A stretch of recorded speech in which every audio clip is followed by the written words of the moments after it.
13 দিন হয়ে গেল এখনো নিখোঁজ মহেশতলার কারখানায় কাজ করার সেই নাবালক। সূত্রের খবর, নাবালকের খোঁজ পেতে সিসি ক্যামেরার ফুটেজের ওপরেই তদন্তকারীরা গুরুত্ব দিচ্ছেন। গতকাল ধৃতদের মধ্যে একজনকে নিয়ে ঘটনাস্থলে যায় রবীন্দ্রনগর থানার পুলিশ। নাবালকের খোঁজ পেতে কারখানার আশেপাশে সিসি ক্যামেরার ফুটেজ দেখানো হয় তাকে। 13 দিন হয়ে গেল কিন্তু এখনো পর্যন্ত সেই নাবালকের খোঁজ পাওয়া যায়নি। মোবাইল চুরির অভিযোগ করা হয়েছিল তার বিরুদ্ধে, উল্টো করে ঝুলিয়ে ইলেকট্রিক শক দেওয়া হয়। তারপর থেকেই কিন্তু সেই নাবালকের হদিশ মিলছে না। নাবালকের খোঁজ পেতে ইতিমধ্যেই সিসি ক্যামেরার ফুটেজের ওপরে গুরুত্ব দিচ্ছেন তদন্তকারীরা। আবির দত্ত আমাদের প্রতিনিধি রয়েছেন আমাদের সঙ্গে এই মুহূর্তে। আবির, ইতিমধ্যেই আমরা দেখেছি একজন অভিযুক্তকে নিয়ে ওই ঘটনাস্থলে কারখানার এলাকায় গিয়েছিলেন তদন্তকারীরা। সিসিটিভি ফুটেজ দেখানো হয়েছে, কিন্তু সেখানেও যেমনটা জানা যাচ্ছিল যে যেখান থেকে দ্রুত অভিযোগ যেটা দাবি করছিলেন যে রাস্তা দিয়ে তারা বেরিয়েছেন, আদতে সেই রাস্তায় কিন্তু নাবালকের হদিশ মেলেনি। তাহলে দেখো একেবারেই, এবং বিভিন্ন সিসিটিভি ক্যামেরার ফুটেজ সেগুলো খতিয়ে দেখার পরেও এখনো পর্যন্ত নাবালকের খোঁজ মিলল না।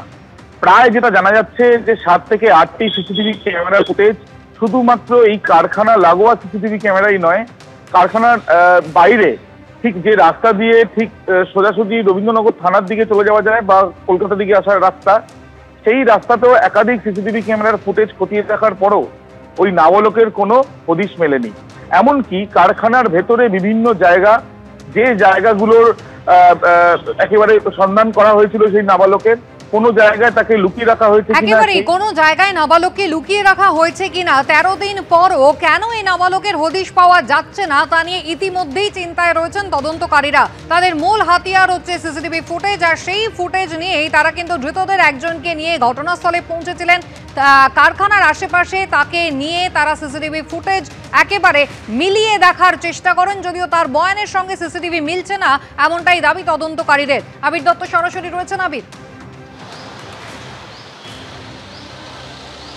দেখো একেবারেই, এবং আমরা দেখেছি যে উচ্চতর আধিকারিকরা পুলিশের তারা আসেন, তারা সুপারভাইজ করছেন পুরো বিষয়টিকে, কিন্তু পুলিশের তরফ থেকে 7 থেকে 8টি ক্যামেরার ফুটেজ সেটা খতিয়ে দেখা শুধুমাত্র ওই কারখানা লাগোয়া অঞ্চলেই নয়, তার সঙ্গে সঙ্গে কারখানা থেকে দূরে যে প্রধান যে রাস্তা দিয়ে রবীন্দ্রনগরের দিকে একদিকে যাওয়া যায় আর একদিকে কলকাতার দিকে যাওয়া যায়, সেই একাধিক রাস্তায় কিন্তু সিসিটিভি ক্যামেরার ফুটেজ খতিয়ে দেখা হয়েছে, স্ক্রুটিনি করাও হয়েছে, কিন্তু তারপর এখনো পর্যন্ত সেই নাবালকের খোঁজ নেই।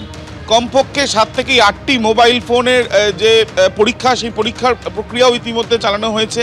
কিছু মোবাইল ফোন ফরেন্সিক পরীক্ষার জন্যও পাঠানো হয়েছে, এবং তার সঙ্গে সঙ্গে যাদেরকে ইতিমধ্যে গ্রেপ্তার করা হয়েছে তাদেরকেও দফায় দফায় জিজ্ঞাসাবাদ, মুখোমুখি বসিয়ে জিজ্ঞাসাবাদ করা হয়েছে। কোর্ট প্রোডাকশনও আজকে রয়েছে, সেই ক্ষেত্রে বেশ কয়েকজনকে কোর্টে তোলা হবে, কিন্তু এখনো পর্যন্ত নাবালক কোথায় সেই হদিশ নেই। এবং স্থানীয় বাসিন্দাদের বয়ান থেকে আরম্ভ করে অভিযুক্তদের জেরা সমস্ত কিছুই হচ্ছে, কিন্তু নাবালকের খোঁজ মিলছে না। এই নাবালক কোথায় সেই প্রশ্নের জবাবে ইতিমধ্যে উচ্চতর আধিকারিকরা পুলিশের তারা সুপারভাইজ করছেন পুরো বিষয়টিকে। থানার তরফ থেকে বিভিন্ন জায়গাতে তল্লাশি অভিযান থেকে আরম্ভ করে সার্চ অপারেশন চালানো হচ্ছে, এবং সেখানে দেখা যাচ্ছে যে কারখানার ভেতরে। আবির, ধন্যবাদ।